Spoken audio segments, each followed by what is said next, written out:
లక్ష్యంగా CM Chandrababu Singapore పర్యటన సాగుతోంది. ఈ సందర్భంగా సింగపూర్ పారిశ్రామికవేత్తలతో సీఎం చంద్రబాబు భేటీ అయ్యారు.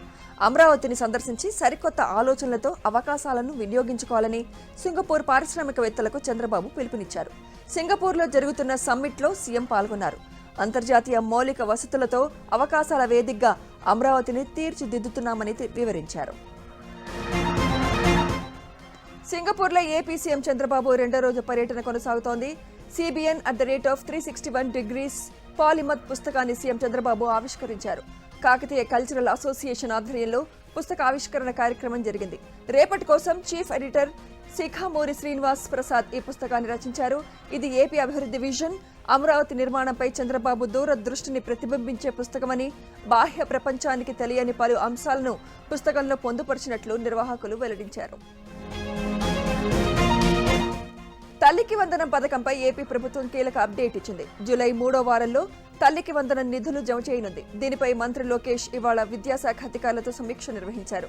ప్రభుత్వ, ప్రైవేట్ పాఠశాలల్లో చదువుతున్న ప్రతి విద్యార్థికి ఈ పథకం కింద ఆర్థిక సహాయం తీసుకోవాలని మంత్రి ఆదేశించారు. తల్లుల ఆధార్ వెరిఫికేషన్ ప్రక్రియ త్వరలోనే పూర్తవుతుందని, జూలై 3వ వారంలో పథకం అమలుకు అన్ని చర్యలు తీసుకుంటున్నట్లు అధికారులు వివరించారు. ఏపీ మంత్రి నారా లోకేష్ ని స్టార్ క్రికెటర్ జాంటీ రోడ్స్ మర్యాదపూర్వకంగా కలిశారు.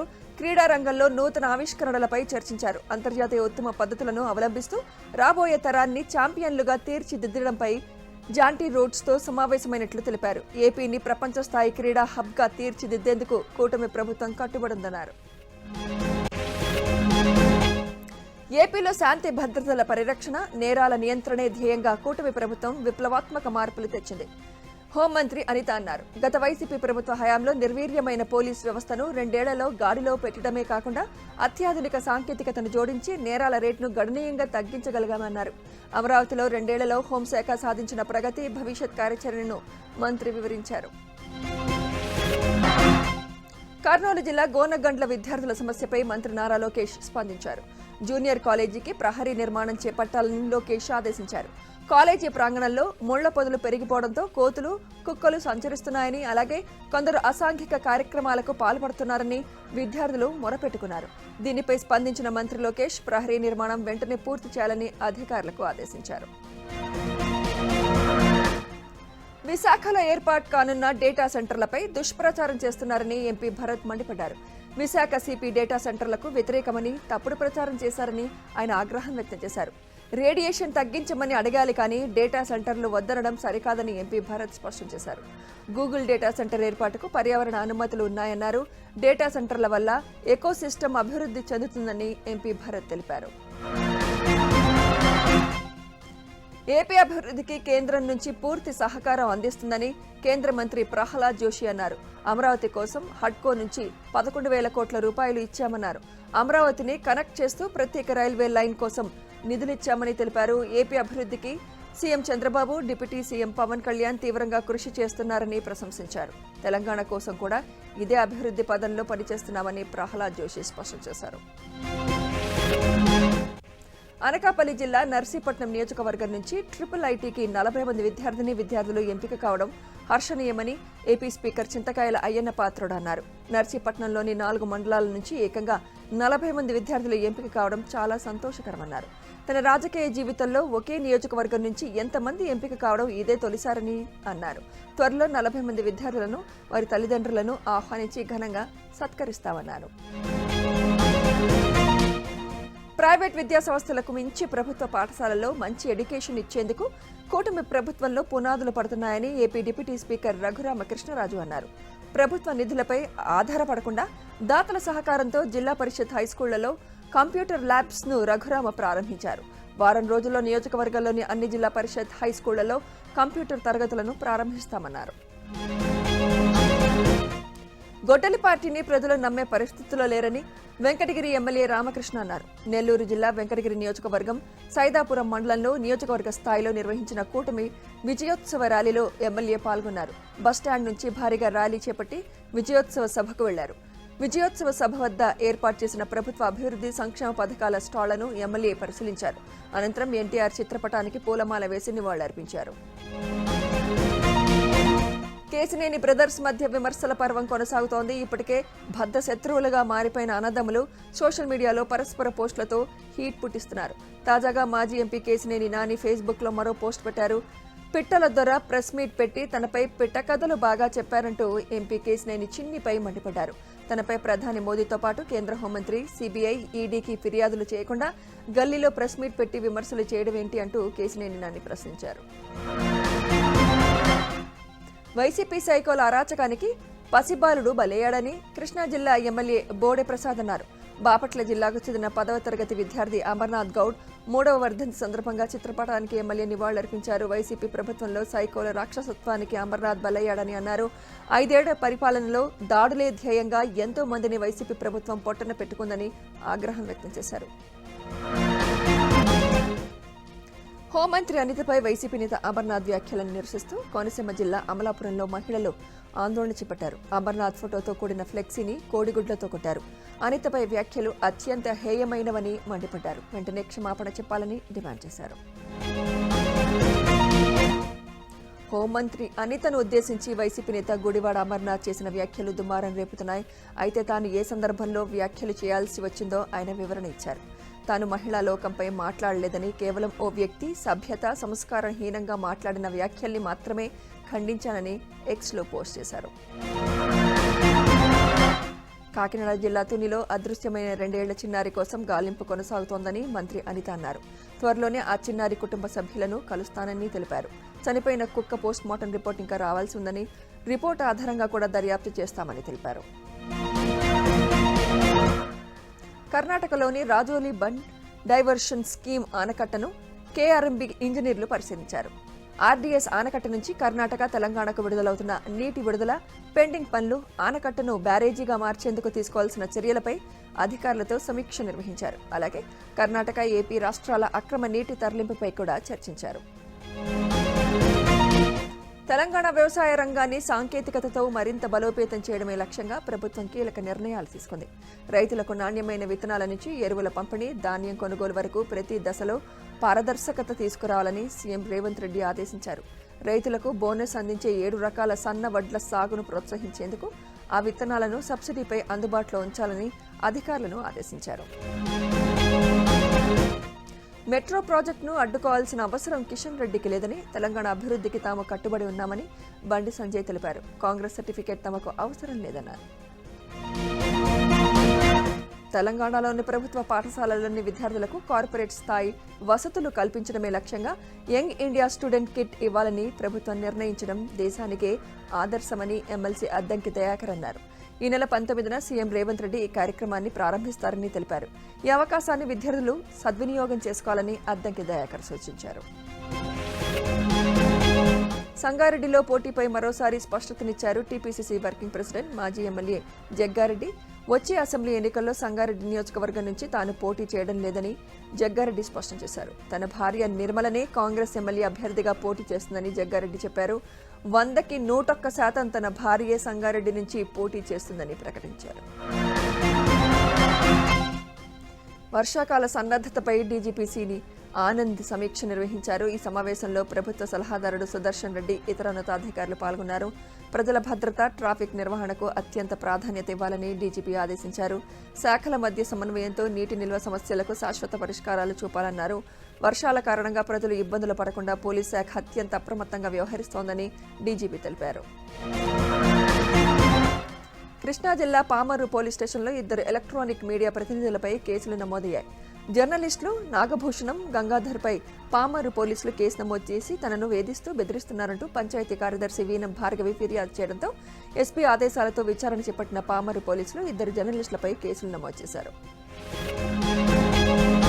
ఏలూరు జిల్లా కైకలూరులో అక్వా రైతులు నిరసన చేపట్టారు. రొయ్యలు, చేపల మేత ధరలను తగ్గించాలని డిమాండ్ చేస్తూ నిరసన చేపట్టారు. అక్వా రైతులకు గుదిబండగా మారిన రొయ్యలు, చేపల మేత ధరలను తగ్గించాలని డిమాండ్ చేశారు. డెల్టా ఫార్మర్స్ అసోసియేషన్ ఆధ్వర్యంలో కైకలూరు తహసీల్దార్కు రైతులు వినతిపత్రం సమర్పించారు. రొయ్యల ఫీడ్ ధరలు పెంచడంపై పశ్చిమ గోదావరి జిల్లా భీమవరంలో అక్వా రైతులు నిరసన చేపట్టారు. ఏకపక్షంగా పెంచిన రొయ్య మేత ధరలను కంపెనీలు వెంటనే తగ్గించాలని రైతులు డిమాండ్ చేస్తున్నారు.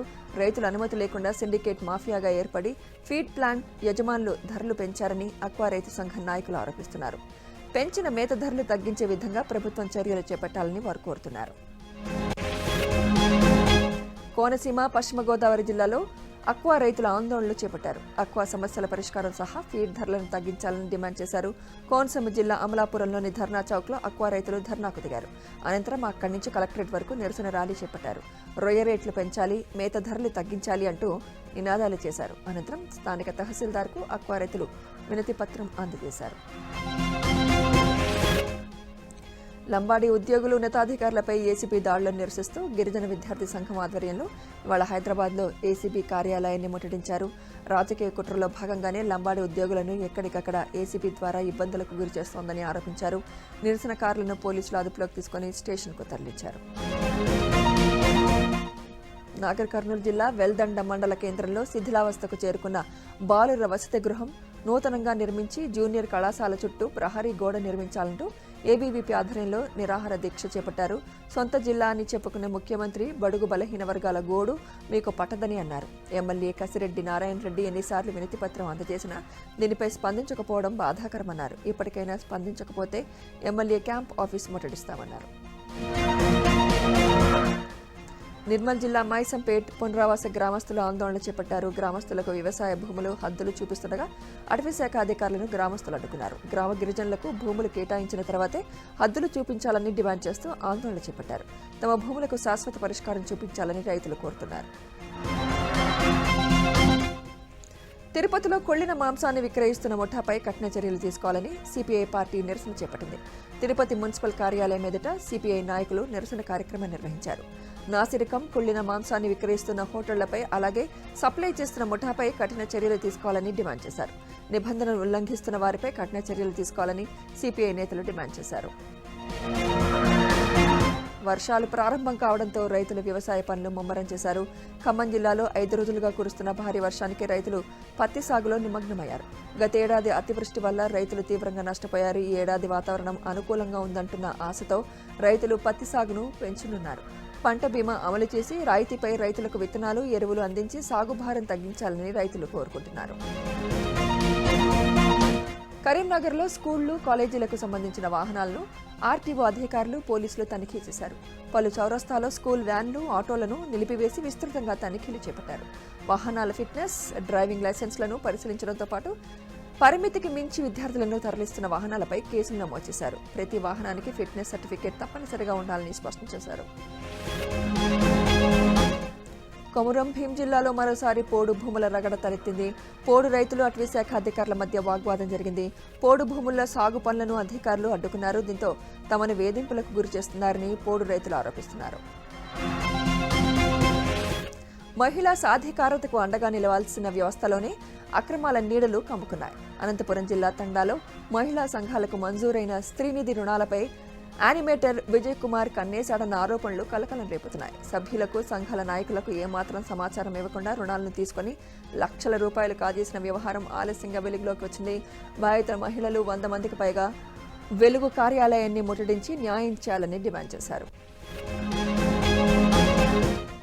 సిద్దిపేట ప్రభుత్వ ఆసుపత్రిలో దారుణం జరిగింది. ఆసుపత్రిలో కుర్చీలు ఏర్పాటు చేయకపోవడంతో నిండు గర్భిణీలు నేలపైన కూర్చోవాల్సిన పరిస్థితి ఏర్పడింది. కనీస సౌకర్యమైన కుర్చీలు కూడా ఏర్పాటు చేయకపోవడంపై ఆసుపత్రి సిబ్బందిపై గర్భిణీలు అసహనం వ్యక్తం చేస్తున్నారు. తిరుమల వెంకన్నను రికార్డు స్థాయిలో భక్తులు దర్శించుకున్నారు. వేసవి సెలవుల నేపథ్యంలో కోనేటి రాయుడి దర్శనార్థం పెద్ద ఎత్తున భక్తులు తిరుమలకు తరలివచ్చారు. 3 రోజుల్లో 2,79,000 మంది భక్తులకు శ్రీవారి దర్శన భాగ్యం లభించింది. అలిపిరి, శ్రీవారి మెట్టి నడక మార్గాలతో పాటు రోడ్డు మార్గంలో భక్తులతో కిక్కిరిసిన క్యూలైన్లే దర్శనమిచ్చాయి. 3 రోజుల్లో 1,17,272 మంది భక్తులు తలనీలాలు సమర్పించగా హుండీ ద్వారా 12,57,00,000 ఆదాయం లభించింది. శ్రీశైలం మహాక్షేత్రంలో శ్రీ భ్రమరాంబ సమేత మల్లికార్జున స్వామి అమ్మవార్లు స్వర్ణరథంపై భక్తులకు దర్శనమిచ్చారు. ఆరుద్ర నక్షత్రాన్ని పురస్కరించుకొని స్వర్ణ రథోత్సవం ఆలయ పురవీధులలో కనుల పండుగగా సాగింది. అనంతరం స్వామి అమ్మవార్లకు విశేష పూజలు జరిపించారు. భక్తులు భక్తిభావంతో శివనామ స్మరణతో వేద మంత్రాల నడుమ స్వర్ణ రథోత్సవం వైభవంగా ప్రారంభమైంది. అంతర్జాతీయ యోగా దినోత్సవంలో భాగంగా విశాఖలో గోల్ఫ్ క్లబ్లో పెద్ద ఎత్తున యోగా కార్యక్రమం జరిగింది. ఈ కార్యక్రమంలో ప్రజాప్రతినిధులు, అధికారులు యోగాసనాలు వేశారు. యోగాంధ్ర కార్యక్రమంలో MP Sribharat, oil fed chairman గండి బాబ్జీ, జిల్లా collector Kishore, joint collector GVMC commissioner Ketan Garg, జిల్లా అధికారులు పాల్గొని యోగాసనాలు చేశారు. నెల్లూరు జిల్లా రామతీర్థం సాగర తీరంలో సామూహిక యోగా కార్యక్రమాన్ని నిర్వహించారు. ఈ కార్యక్రమంలో MP Vemireddy Prabhakar Reddy, collector Himanshu Shukla, MLA Prashanti Reddy ముఖ్య అతిథులుగా పాల్గొన్నారు. యోగాసనాలు ఆచరిస్తూ యోగా ప్రాముఖ్యతను చాటారు. యోగా గురువు డాక్టర్ స్వప్న యోగాసనాల ప్రాముఖ్యత, ఆరోగ్య ప్రయోజనాలను వివరించారు. చిన్నారులు సైతం ఉత్సాహంగా యోగాసనాలు వేశారు. పని ఒత్తిడిని మర్చిపోయేందుకు ఉపాధి హామీ కూలీలు వినూత్నంగా నిర్వహించిన ఓ పెళ్లి వేడుక అందరినీ ఆకట్టుకుంటోంది. వనపర్తి జిల్లా తాడిపర్తిలోని ఉపాధి హామీ పని ప్రదేశంలోని సరదాగా 2 మహిళలకు వివాహ వేడుకను నిర్వహించారు. ఉపాధి హామీ పనులు ముగిశాక కూలీలందరూ తోటి కూలీలకు వివాహం జరిపించారు. మహిళా కూలీలే భజంత్రీలు వాయించి పండితులుగా మారారు. ఈ వీడియో ఇప్పుడు సోషల్ మీడియాలో వైరల్గా మారింది. పార్వతీపురం మన్యం జిల్లాలో ఏనుగుల గుంపు హల్చల్ చేసింది. ఇటీవల ఆంధ్ర ఒడిశా సరిహద్దు ప్రాంతాల్లో సంచరించిన ఏనుగులు ఇవాళ తెల్లవారుజామున పామాయిల్ తోటలో సంచరించాయి. పెద్ద వలస, కొముడాల వలసలోని పామాయిల్ తోటలో ధ్వంసం చేస్తూ సాలూరు మండలంలోకి ప్రవేశించాయి. ప్రజలు అప్రమత్తంగా ఉండాలని అటవీశాఖ అధికారులు సూచించారు. ఏలూరులో మధ్యప్రదేశ్కు చెందిన ధార్ గ్యాంగ్ దోపిడీ ముఠా కదలికలను పోలీసులు గుర్తించారు. ఏలూరు రైల్వే స్టేషన్లో గ్యాంగ్లోని 3 సభ్యుల కదలికలు సీసీటీవీ కెమెరాలో రికార్డయ్యాయి. ఈ ముఠా దోపిడీలు, చోరీలకు పాల్పడతారని పోలీసులు వెల్లడించారు. గ్యాంగ్ సమాచారం తెలిస్తే 112కు ఫోన్ చేయాలని పోలీసులు సూచించారు. తిరుపతిలో పెద్ద ఎత్తున కుళ్లిన మాంసం బయటపడిన ఘటన కలకలం రేపింది. భూమన కరుణాకర్ రెడ్డి ప్రధాన అనుచరుడు తలారి రాజేంద్ర నివాసంలో టన్నుల కొద్దీ కుళ్లిన మాంసం లభించిందని శాప్ చైర్మన్ రవినాయుడు తెలిపారు. తిరుపతిలో మాంసం మార్కెట్ సిండికేట్ మొత్తం భూమన అనుచరుల కనుసన్నల్లో నడుస్తోందని ఆయన ఆరోపించారు.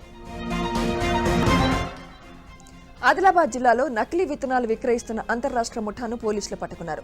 మహారాష్ట్రలోని విత్తనాల డీలర్ సందేశ్ బండేవార్, రాఠోడ్ పండిత్, బాలాజీ, కృష్ణతో పాటు గుజరాత్కు చెందిన గిరీష్ పటేల్, హైదరాబాద్ కొత్తపేటకు చెందిన సునీల్ కుమార్, ఆదిలాబాద్ జిల్లాకు చెందిన ఈశ్వర్, గణేష్, కిరణ్ ముఠాగా ఏర్పడి గత కొన్నేళ్లుగా రైతులకు పింక్ బాండ్ పేరుతో 500 నకిలీ పత్తి విత్తన ప్యాకెట్లు జిల్లాలో విక్రయించారు. మొత్తం 9 మందిపై కేసులు నమోదు చేసి 5గురిని అరెస్ట్ చేశారు. సైబర్ కేటుగాళ్లతో జాగ్రత్తగా ఉండాలని చెప్పాల్సిన పోలీసులే వలకు చిక్కిన ఘటన అనంతపురంలో జరిగింది. అనంతపురం అర్బన్ డీఎస్పీ కారు డ్రైవర్గా పనిచేస్తున్న కానిస్టేబుల్ నారాయణస్వామి ఫేస్బుక్లో పరిచయం అయిన అమ్మాయికి విడుదల వారీగా 24 లక్షల రూపాయలు పంపి మోసపోయాడు. డబ్బులు పంపిన అకౌంట్ నంబర్ల ద్వారా కానిస్టేబుల్ ఆరతీగా తనతో చాటింగ్ చేసింది ధర్మవరానికి చెందిన తలారి వెంకటేష్ అనే వ్యక్తిగా గుర్తించాడు. దీంతో బాధితుడు నారాయణస్వామి అనంతపురం 4th టౌన్ పోలీసులకు ఫిర్యాదు చేశారు. నీట్ రీ ఎగ్జామ్ నేపథ్యంలో కేంద్రం కీలక నిర్ణయం తీసుకుంది. టెలిగ్రామ్ యాప్పై కేంద్రం తాత్కాలిక ఆంక్షలు విధించింది. ఈ నెల 22 వరకు టెలిగ్రామ్ యాప్ యాక్సెస్ పై నియంత్రణ విధించింది. నీట్ పరీక్ష సురక్షితంగా నిర్వహించేందుకు ఎన్టీఏ సిఫార్సుతో కేంద్ర ఆదేశాలు జారీ చేసింది. ఈ నెల 30 వరకు టెలిగ్రామ్ యాప్లోని మెసేజ్ ఎడిటింగ్ ఫీచర్ను నిలిపివేయాలని ఆదేశించింది. స్కెడ్యూల్ ప్రకారం ఈ నెల 21న నీట్ రీ ఎగ్జామ్ జరగనుందని ఎన్టీఏ క్లారిటీ ఇచ్చింది. విద్యార్థులు పుకార్లను నమ్మవద్దని విజ్ఞప్తి చేసింది. పరీక్ష అప్డేట్ కోసం కేవలం అధికారిక వెబ్సైట్ను మాత్రమే చూడాలని సూచించింది. సూపర్ స్టార్ రజనీకాంత్ను తమిళనాడు బీజేపీ నేతలు మర్యాదపూర్వకంగా కలిశారు. మోదీ ప్రధానిగా బాధ్యతలు చేపట్టి 12 ఏళ్లు పూర్తయిన సందర్భంగా ప్రత్యేక పుస్తకాలను రజనీకాంత్కు తమిళనాడు బీజేపీ ఇన్ఛార్జ్ అరవింద్ మీనన్ అందించారు. తమిళనాడుకు మోదీ ప్రభుత్వం అందించిన సంక్షేమ అభివృద్ధి కార్యక్రమాల గురించి సూపర్ స్టార్కు వివరించారు. అయోధ్య రామాలయంలో విరాళాల దుర్వినియోగం, చోరీ ఆరోపణలు దేశవ్యాప్తంగా తీవ్ర దుమారం రేపుతున్నాయి. భక్తులు స్వామివారికి ఎంతో భక్తితో సమర్పించే కానుకలను పక్కదారి పట్టించిన విషయంలో నిజాలు నిగ్గు తేల్చేందుకు 3 సభ్యులతో ఉత్తరప్రదేశ్ ప్రభుత్వం సిట్ ఏర్పాటు చేసింది. విరాళాల దుర్వినియోగం విషయం నిగ్గు తేల్చి దోషులను కఠినంగా శిక్షించాలన్న డిమాండ్స్ వినిపిస్తున్నాయి. బీహార్లోని నాలందా జిల్లాలో ఓ వింత వివాహం వెలుగులోకి వచ్చింది. 36 ఏళ్ల వివాహిత తనకంటే 12 ఏళ్ల చిన్నవాడైన 24 ఏళ్ల యువకుడిని పెళ్లి చేసుకున్న ఘటన వైరల్గా మారింది. ఇద్దరి మధ్య కొంతకాలంగా ప్రేమాయణం నడుస్తుండగా భార్యను ఆమె ప్రియుడితో కలిసి భర్త రెడ్ హ్యాండెడ్గా పట్టుకున్నాడు. ఆ తర్వాత ఆమెతో కలిసి ఉండడానికి ఇష్టం లేని భర్త దగ్గరుండి ప్రియుడితో భార్య వివాహం జరిపించాడు. ఆమె 3 పిల్లలు మాత్రం తల్లితో వెళ్లేందుకు నిరాకరించి తండ్రితోనే ఉండిపోయారు. పెళ్లి తర్వాత మహిళ తన కొత్త భర్తతో కలిసి వేరే ప్రాంతానికి వెళ్లిపోయింది. గిరిజన పన్ను మినహాయింపులపై సుప్రీంకోర్టు కీలక నిర్ణయం తీసుకుంది. క్రిమీలేయర్ పిటిషన్ విచారణకు నిరాకరించింది. ఆదాయపు పన్ను మినహాయింపులలో క్రిమీలేయర్ సూత్రాలను తీసుకురావాలన్న పిటిషన్ను అత్యున్నత న్యాయస్థానం కొట్టివేసింది. పన్ను నిబంధనల సవరణ అనేది పూర్తిగా ప్రభుత్వం, పార్లమెంట్ పరిధిలోని అంశమన్న సుప్రీంకోర్టు ప్రభుత్వ విధానపరమైన నిర్ణయాల్లో తాము జోక్యం చేసుకోలేమని స్పష్టం చేసింది. హార్మోజ్ విషయంలో ఇరాన్ మెలికపెట్టింది. జలసంధిలో టోల్ ఉండదని ట్రంప్ ప్రకటించగా కొంత సర్వీస్ ఛార్జ్ మాత్రం వసూలు చేస్తామని ఇరాన్ చెబుతోంది. నౌకలు హార్మోజ్లో ప్రయాణిస్తున్నందుకు టోల్ వసూలు చేయబోమని, కానీ నావిగేషన్ సర్వీసులు, పర్యావరణ పరిరక్షణ, నౌకలకు బీమా, ఇతర సముద్రయాన సర్వీసులకు మాత్రం ఛార్జీలు వసూలు చేస్తామని తెలిపింది. యుద్ధం ముగించేందుకు ఒక ఒప్పందానికి వచ్చినప్పటికీ అమెరికాను విశ్వసించలేమని ఇరాన్ విదేశాంగ శాఖ ప్రతినిధి ఇస్మాయిల్ అన్నారు.